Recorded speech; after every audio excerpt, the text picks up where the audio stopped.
સુરતમાં કિશોરીના આપઘાત કેસમાં મોટો દાવો કરવામાં આવી રહ્યો છે। સ્કૂલ સંચાલકોનો દાવો છે ફી માટે દબાણ નથી કરવામાં આવ્યું। પરિવારના આક્ષેપોને સ્કૂલ સંચાલકોએ ફગાવી દીધા છે। કિશોરીની સહકર્મી વિદ્યાર્થીનીનો ખુલાસો કરવામાં આવ્યો છે। કિશોરીને પરિવાર તરફથી ટોર્ચરિંગ થતું હતું। શાળા તરફથી કોઈ દબાણ કરાતું નહોતું। કિશોરી એક યુવક જોડે ફોન પર વાતચીત કરતી હતી। કેટલાક દિવસથી કિશોરી સ્કૂલ નહોતી આવતી તો કિશોરીને તેના ઘરવાળા સ્કૂલ નહોતા મોકલતા। शिक्षकનો દાવો છે ફી માટે ક્યારેય ઠપકો આપવામાં નથી આવ્યો। नहीं, ऐसा कुछ नहीं किया है स्कूल में बल्कि ऐसा उसको बहुत अच्छे से सर मैम सब मैम लोग उसको बहुत अच्छे से ट्रीट करते थे। वो ज़्यादा से ज़्यादा तो एब्सेंट रहती थी, इसको स्कूल नहीं आती थी, बहुत कम ही स्कूल आती थी। एक हफ्ते से ज़्यादा हो गया है कि वो स्कूल बंद कर दिया आना। हमारे साथ क्या बात हुई? मेरे साथ मतलब उसने मेरे को बताया था कि उसका कोई बीएफ है, तो वो मुझे अपनी सारी बात बताती थी। अभी उसका भाई ने गेम में पैसा उड़ा दिया था ना, उसने ये बात भी मुझे बताई। वो छोटी छोटी बात बताती थी और उसकी मम्मी उसको स्कूल नहीं आने देती थी ना, क्यों पता नहीं क्यों, उनके में पता नहीं क्या होता है। तो उसकी मम्मी ज़्यादा से ज़्यादा उसको स्कूल आने से मना करती थी और वो तैयार होकर भी बैठी रहती, उसको बोलती थी अब नहीं जाना, मेरी तबीयत खराब लग रहा है बेटा, आज घर पे रुक जा। और घर का सारा काम वही करती थी। उसका एक बीएफ था, बात करती थी और ऐसा फ्रेंड उल्टा सीधा कुछ बात नहीं करती थी। અમારી સ્કૂલમાં એ આક્ષેપ લગાવ્યું, અમે સાંભળવામાં આવ્યું છે કે સ્કૂલ ફી બાબતે સુસાઇડ કર્યું છે। એવી વાત એકદમ 110% ખોટી છે કે અમે સ્કૂલ ફીસ માટે છોકરાઓને ખબર નથી કે મારી કેટલી ફીસ બાકી છે ને કેટલી જમા છે। અમે ખાલી ડાયરેક્ટ વાલી હારે જ કોન્ટેક્ટમાં રહીએ છીએ કે તમારી સાહેબ તમારી ફી બાકી છે, હવે તમે ક્યારે ભરવાના, આગળની ડેટ અમે લઈ લઈએ અને આ ડેટ પર પાછો અમે કોલ બેક કરીએ કે ફી ના ના સાહેબ આ ખોટી વાત છે। મતલબ ફીસ માટે ન હોય, કોઈ બીજો પનિશમેન્ટ હોય, માની લો કે કોઈ હોમવર્ક બાકી રહેતું હોય, એવી કોઈ વાત બની હોય બાકી, ઓર ફી બાબતે અમે છોકરાને જાણ નથી કરતા સાહેબ। હા, એ ખોટી વાત છે સાહેબ। કોઈ બીજો જ કોઈ ઘરેલું અંદર કોઈ પ્રોબ્લેમ હોઈ શકે પણ સ્કૂલમાં એવું કોઈ બનાવ નથી। તમે ગમે છોકરાને જાય પૂછ્યું કે તમારી ફી માટે તમને તમારી ફી કેટલી બાકી છે કે તમે કેટલી જમા છે। તો પરિવારના આક્ષેપો પર શાળા સંચાલકો બોલ્યા છે। ન્યૂઝ 18 સાથેની વાતચીતમાં શાળા સંચાલકનો જવાબ આપવામાં આવ્યો છે ફી બાકી હોય તો વિદ્યાર્થીઓને અમે નથી કહેતા, આવી બાબતોમાં વાલીઓને જ ફોન કરવામાં આવે છે। જૂનથી ડિસેમ્બર સુધીની વિદ્યાર્થીનીની ફી બાકી હતી।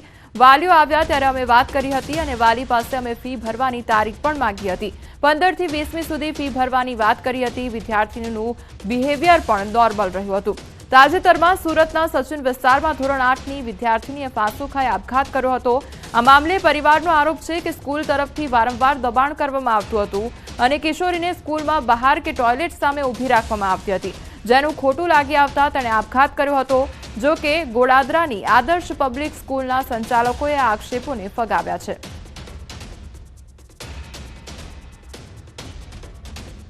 સુરતના ગોડાદરા વિસ્તારમાં ભાવના નામની ધોરણ 8માં ભણતી વિદ્યાર્થીની આપઘાત કરતા શાળા સંચાલકો પર આક્ષેપ થયા છે। શાળા સંચાલક પ્રવીણભાઈ આપણી સાથે છે, સીધા વાત કરીએ। પ્રવીણભાઈ, ભાવનાએ જે રીતે આપઘાત કર્યો છે એના પરિવારનો સીધો આક્ષેપ છે કે ફીને લઈને વિદ્યાર્થીનીને અપમાનિત કરવામાં આવતી હતી, ક્લાસની બહાર ઊભી રાખવામાં આવતી। આ પરિવારે વાત કરવા છતાં પણ આ ઘટના વારે ઘડીએ પુનરાવર્તન થતી હતી, જેને લઈને ભાવના નામની છોકરીને લાગી આવ્યું છે અને તેને ગળે ફાંસો ખાઈ આપઘાત કર્યો છે। સર, આ પાયાવિહોણી વાત છે।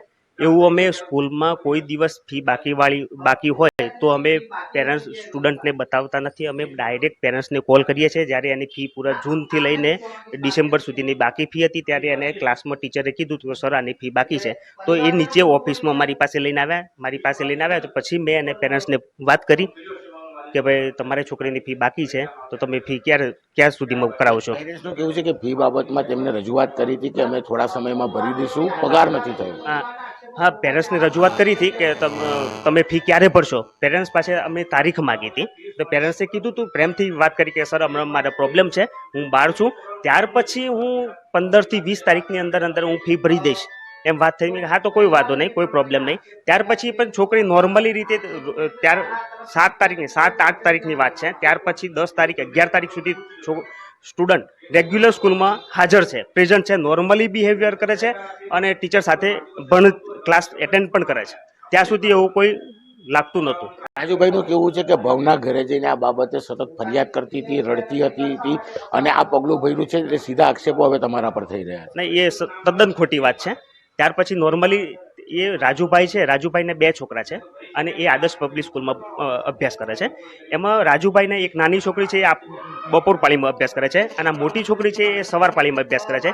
ત્યારે નાની છોકરી જે છે ને કન્ટિન્યુ એ મોટી છોકરી એને છોડવા માટે સ્કૂલમાં આવે છે અને સ્કૂલમાં છોડીને જાય છે અને 4 વાગે છોકરીની છુટ્ટી થાય ત્યારે પણ એ છોકરી મોટી છોકરી જે છે ભાવના એ સ્કૂલમાંથી છોકરીને લઈ જાય છે. ત્યારે એકદમ નોર્મલ છે. ત્યાર પછી એ વાતને 10 દિવસ લગભગ આજે 11મો દિવસ થયો.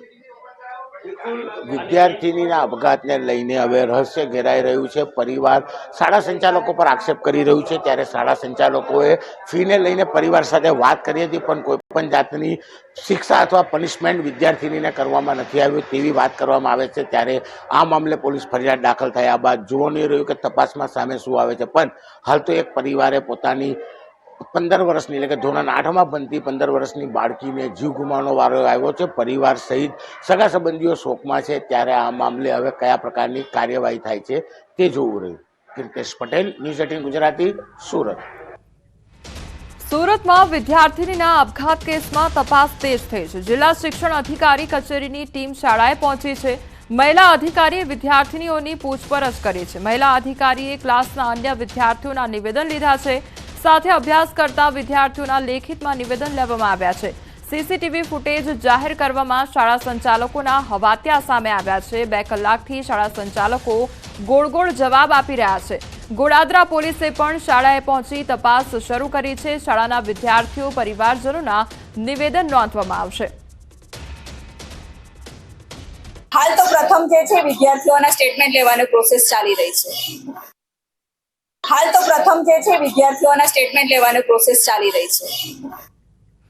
વધુ એક સ્પર્ધાત્મક પરીક્ષાને લઈને વિવાદ વકર્યો છે. એક પ્રશ્નપત્રમાં પેપર સેટરની 6 ભૂલનો દાવો કરવામાં આવી રહ્યો છે. સામાન્ય પ્રશ્નોમાં પણ જીપીએસસીએ ભાગરો વાટ્યાનો દાવો કરવામાં આવી રહ્યો છે. જીપીએસસી દ્વારા લેવાઈ હતી આસિસ્ટન્ટ મેનેજરની પરીક્ષા. હવે ઉમેદવારો વાંધા ઉઠાવે તો પણ 100 રૂપિયા ઉઘરાવવામાં આવશે. પ્રત્યેક વાંધા દીઠ 100 રૂપિયા ભરવાના વિદ્યાર્થી નેતા યુવરાજસિંહ જાડેજાએ ઉઠાવ્યા સવાલ.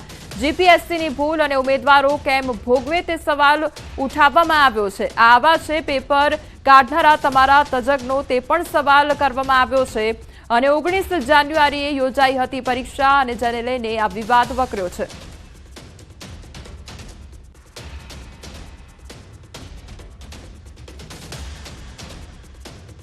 ગુજરાતની સ્પર્ધાત્મક પરીક્ષાના યુવાનોનું જે શોષણ થઈ રહ્યું છે એ શોષણમાં એક નવો ટ્રેન્ડ આવ્યો છે કે ક્યાંય પણ કોઈ પણ જગ્યાએ સરકારની કે પેપર સેટરની ભૂલ હોય તો એમાં જે વિદ્યાર્થી જે ઉમેદવાર છે એ સરકારને અરીસો દેખાડે તો એને 100 રૂપિયા આપવાના. હાજી, આજ હમણાં ગુજરાત પબ્લિક સર્વિસ કમિશન એટલે કે જીપીએસસીએ આ નિયમ બહાર પાડ્યો છે કે તમારે કોઈ પણ પ્રશ્નમાં ભૂલ હોય, જો તમે વાંધા અરજી આપો છો તો વાંધા અરજીમાં તમારે 100 રૂપિયા આપવાના છે. દર પ્રશ્ને 100 રૂપિયા આપવાના. એટલે કંઈક ઉઘરાણો કરવાનો કંઈક નવી સિસ્ટમ લાવ્યા હોય ને એવું લાગી રહ્યું છે.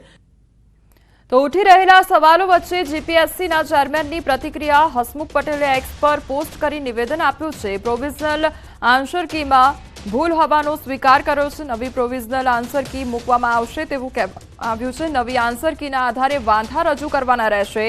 વાંધા રજૂ કરવા માટે ફી લેવાનો નિર્ણય વિચારીને લેવાયો છે તેવું પણ કહ્યું છે. આ નિર્ણયમાં કોઈ ફેરફાર થશે નહીં. હસમુખ પટેલનું આ નિવેદન. ટીકામાં જેટલો સમય ખર્ચવો હોય તેટલો ખર્ચી શકો છો. પરીક્ષા વ્યવસ્થા સુધારવા જરૂરી પગલાં લેવાતા રહેશે તેવું પણ કહ્યું છે. અમદાવાદના પાલડીમાં પેટ્રોલ પંપ પર મારામારી